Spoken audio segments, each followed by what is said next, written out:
The knight should have screamed. Blade knew the difference.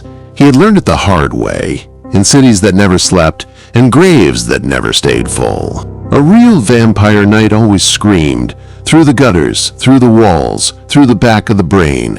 Hunger had a sound, fear had a smell. This forest had neither. Rain fell gently, polite as an apology. Pine needles glistened like they had something to hide. Moonlight slipped between branches without resistance. Too clean. Blade stood just beyond the tree line. Black leather coat drinking in the rain, boots sinking slightly into wet earth. The katana on his back was still. His guns rested easy at his sides. His eyes, half human, half something sharpened by centuries, cut through fog and shadow. Vampire country, but not rot vampire country. Not sewer vampire country. Not screaming, begging, feral country. These vampires were quiet. That was worse. Restraint was camouflage. Civilization was a mask. And monsters that believed they were better than other monsters always died the loudest. Blade inhaled. No burning ozone. No copper-heavy blood scent. No death waiting impatiently in the dark. Just control. Yeah, he muttered under his breath. That's a problem. Somewhere deeper in the forest, movement rippled. Too smooth. Too coordinated. Not prey. Not panic. Hunters? Or something pretending it wasn't. Edward Cullen stopped mid-step.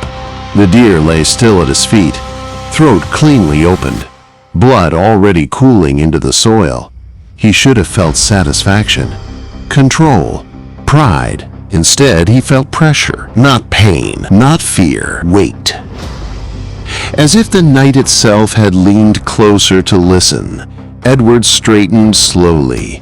His golden eyes scanned the trees, mind reaching outward, searching for thoughts, for whispers, for the static hum of nearby predators. Nothing.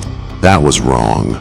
Edward had lived long enough to know that nothing was never nothing. Behind him, the forest felt watched, not by hunger, by assessment. Edward's reflection flickered faintly in his own mind. Pale face, glowing eyes, and behind it, just for a heartbeat, something darker, taller. Still, a silhouette that didn't breathe. Edward turned sharply. Empty trees, fog, rain. His heart, useless but dramatic, skipped anyway. Whatever was out there wasn't hiding from him. It was allowing him to notice. Edward swallowed. For the first time in over a century, immortality felt thin. Blade watched them hunt. That alone told him everything he needed to know.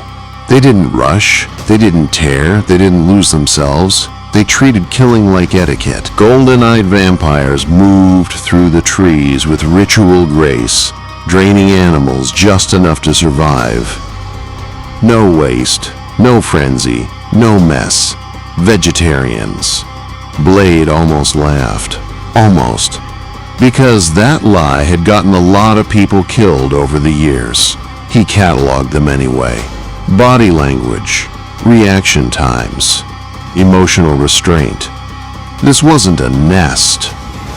It was a family. Families were dangerous. Families made excuses. Blade stepped back into the shadows as one of them paused, head tilting slightly, sensing something it couldn't name. Good instincts. Not good enough. The subway tunnels smelled right. Rot. Old blood. Fear baked into concrete. Blade moved fast. Silver rounds screamed through the darkness, tearing into feral bodies that lunged too late. UV charges ignited flesh in violent white bursts. Screams echoed, sharp and wet. This was familiar. This was honest. A vampire leapt. Blade sidestepped, katana flashing once. Clean. Brutal. Final. Ash rained to the floor. No speeches. No mercy. Only work. When it was over, silence returned, but heavier now, like the tunnel itself had flinched. Blade reloaded calmly. "This universe bleeds," he said to no one. "Good." Blade saw the child before he saw the parents. Warm, alive, wrong. Renesmee's eyes glowed softly in the moonlight, golden and curious. Her heartbeat, a quiet defiance of everything Blade knew. Bella held her too tightly. Edward stood in front of them like a shield that already knew it would crack. Blade stepped into the clearing, no weapon drawn. That scared them more than the guns ever could. He studied the child like a variable in an equation that had never existed before. Not prey, not mercy, possibility. "You made something new," Blade said quietly. Edward tensed. Bella's breath caught.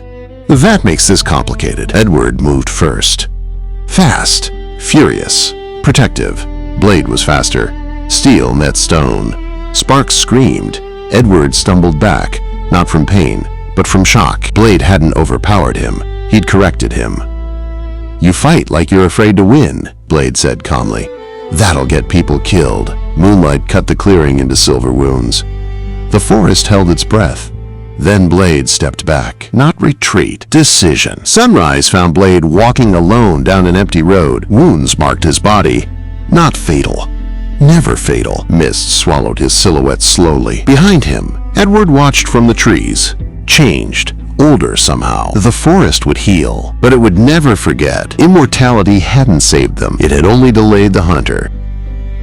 Some worlds survive because monsters learn restraint. Others survive because hunters remind them why restraint exists.